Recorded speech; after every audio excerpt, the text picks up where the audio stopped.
We have some ideas we'd like to start discussing with you today. We know this is the start of the conversation, but we at least like to leave you with some suggestions. I know Jeff also gave some suggestions. And eventually, I hope we can get back in contact with you, discuss these more details. But before I get on to that, Tom, did you have something to add at this point? Yeah, a couple of things real quick that really go to the solutions end. One, when we're talking about training, which both of you guys have mentioned, and I totally agree with, but I think it's important to consider something that an attorney named Casey Flaherty has been involved with for a number of years now. He started off, and you folks may have heard of him, in the general counsel's office at Kia Motors, and started implementing testing for outside counsel to see what their general technology competence was. He's moved on from there to his own consulting business called ProCertas. That's Pro C-E-R-T-A-S, so I get it right in case you want to track him down. Very knowledgeable, very involved in this process. So that when we talk training, I think it's important to consider baseline technology training. What the, not just a specific product, but the general overall technology training level is, and what that competence level is. It's something that bar associations are looking at heavily these days.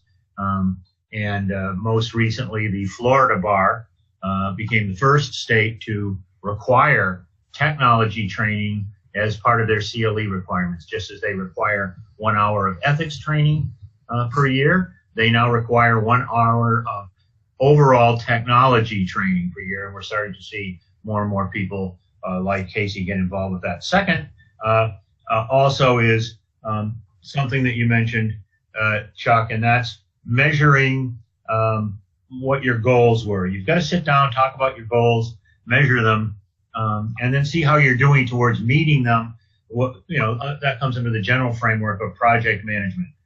Mike Quartararo, who's the lit support manager at Strick & Levin in New York City, wrote a book on project management in e-discovery last year. Of course, that's my bailiwick, and we were astonished to find that it was the first such book that had been written on that subject.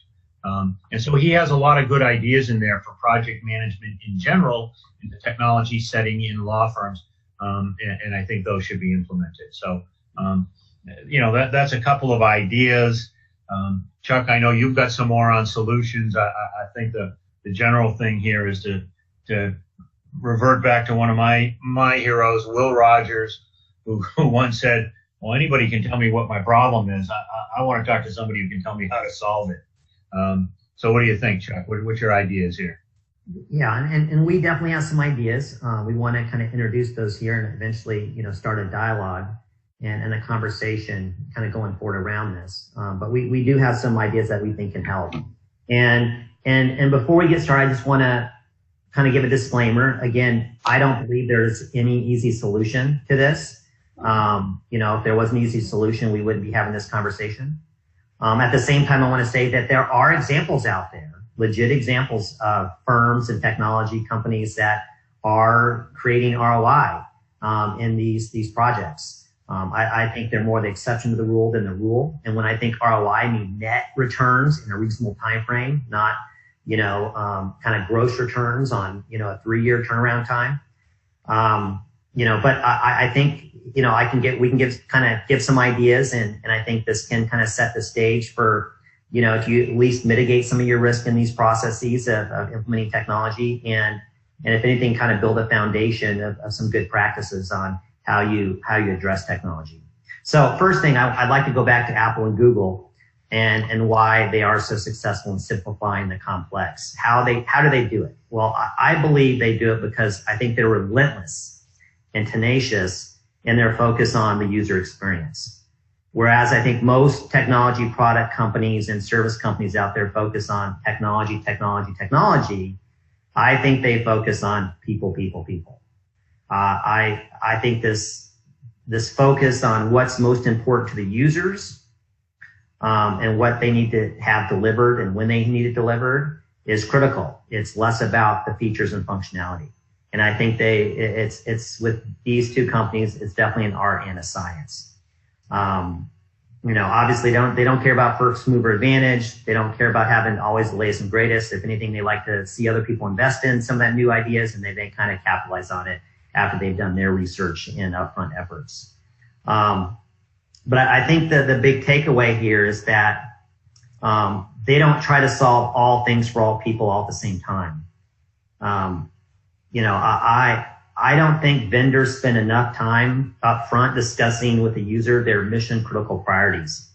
I think if you had honest conversations with the users, not necessarily a senior partner or an IT leader in the company, you'll have a better idea what their priorities are, what potentially can make a difference to their work effort. Where do they have, bottlenecks that need to be addressed? And I know a lot of vendors talk about user-centric design, but I think they're consistently focused in on user interface and icons, less about identifying kind of the problems, the real true core problems and the priorities that need to be tackled, and potentially how to deliver those solutions in a way that creates the greatest impact to those real users involved. Another thing that I think is important beyond just being user-centric, I think focus is really critical. You really need to nail down, in this conversation with people, what are their true priorities and where do those exist in the process, right? We're not trying to offer a one-size-fits-all approach. We can't solve world hunger in a day. We got to kind of pick our priorities and focus all of our efforts around that. And so that means that we have to deliver technology more in small bite sizes. I think so many vendors want you to take on way too much. They want you to eat the appetizer, the main course, and the dessert all rolled in one. And to keep that going, I think most users end up choking because this impacts everything at that point. You have to provide so much more broad training and specific training. So, which I think in the end, makes a big issue for these people because there's more to learn and they retain less. So this means I think highly customizing the trainings, having more of these trainings, I think is really critical. And I don't think these vendors or the end users will lose a lot because if you look at the example from Excel and Word, you're really only using about 20% of the functionality, but you're getting a ton of benefit out of that, and I firmly believe in that kind of 80-20 rule or Pareto principle, which states that 80% of the effects come from 20% of the causes. And for us, that means that if we can identify the 20% of the process which targets their most critical, important priorities and align that technology to automate and facilitate what's critical, then we are moving the efficiency and quality needle in the right direction. So again, technology shouldn't force users to change how they do everything. If anything, technology needs to adapt the way people currently do things and empower them to do more. And again, I think that takes a lot of focus. So again, the goals are to focus implementation approach on people and their priorities in their processes, not text functions and functionality. I think we need to focus and simplify what vendors deliver and customize it to the user's needs and deliver it in bite sizes that they can handle where they can slowly integrate the technology changes into their daily routines. This puts a lot of pressure on the vendors. It also asks for some upfront patience from the firms and organizations. But I kind of look at it as almost an insurance policy, because I think if you spend that time, energy, and effort up front, really understand what's important and how to focus those efforts, I think you're more likely to see a real return over a reasonable time rather than some false promise 3 years down the road. And because you're going to pay for it one way or the other. And I think you'll pay a lot more dividends if you spend that extra time up front, being very people and priority focused and making sure it's lasered focused to, what's most important. And it's something that they can consume, shortly rather than taking on too much. Tom, what do you think? I have a couple of quick thoughts on that. You stole my best line of the entire show with the Archer, not the Arrow. I love that. It's a blog I did of that name several years ago, and I think you just hit the nail on the head with that. We got to focus on the people and how they do this. I love your thought about small small bites as well. Don't try to eat the entire whale in one sitting. You've got to chop it up and make it into bite-sized chunks. That's great.